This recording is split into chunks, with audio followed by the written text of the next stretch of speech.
ensuite dans les geôles coloniales. Il est miraculeux de voir marcher, sourire et parler encore celui qu'on appelait dans le maquis Siad Hamid, un Algérien, fils d'un commerçant chaoui né en 1902 à Roufi, qui s'engage à l'âge de 18 ans dans la cause nationale. En 56-57, moi j'étais en 56. Il y a pas mal d'attentats. On était 5, parce que c'est par cellule. Chaque 5 bonhommes. Il y avait plusieurs, mais pas 5. Et moi, j'avais une maison en stock, mais le stock de bombes et tout ça.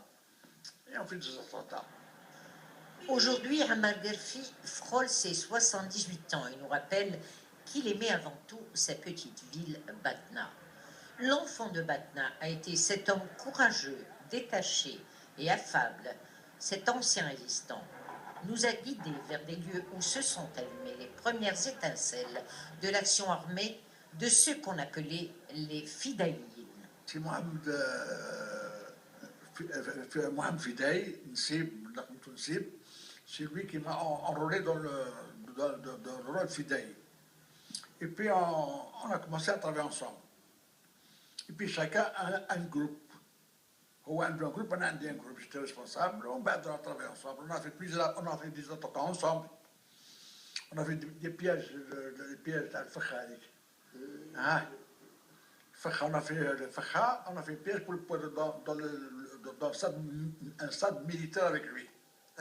J'étais commerçant, je vendais des légumes à côté du magasin de Siad Hamid Guelfi. Il venait d'ailleurs s'approvisionner chez moi. Et c'est comme ça que notre relation est née.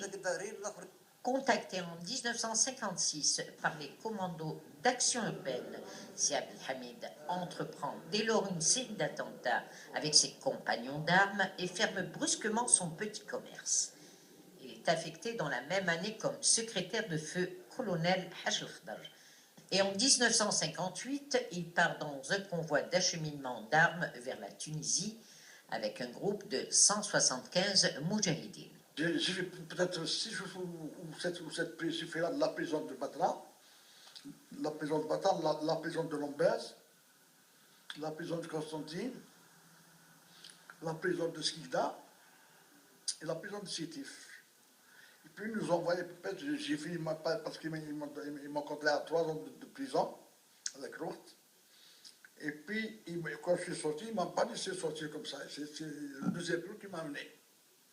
Puis, ils m'ont mis dans un puits à Seliana, un puits complètement. Ammar Guelfi, dit Siad Hamid, sera libéré en 1961 et reprend sa vie en main.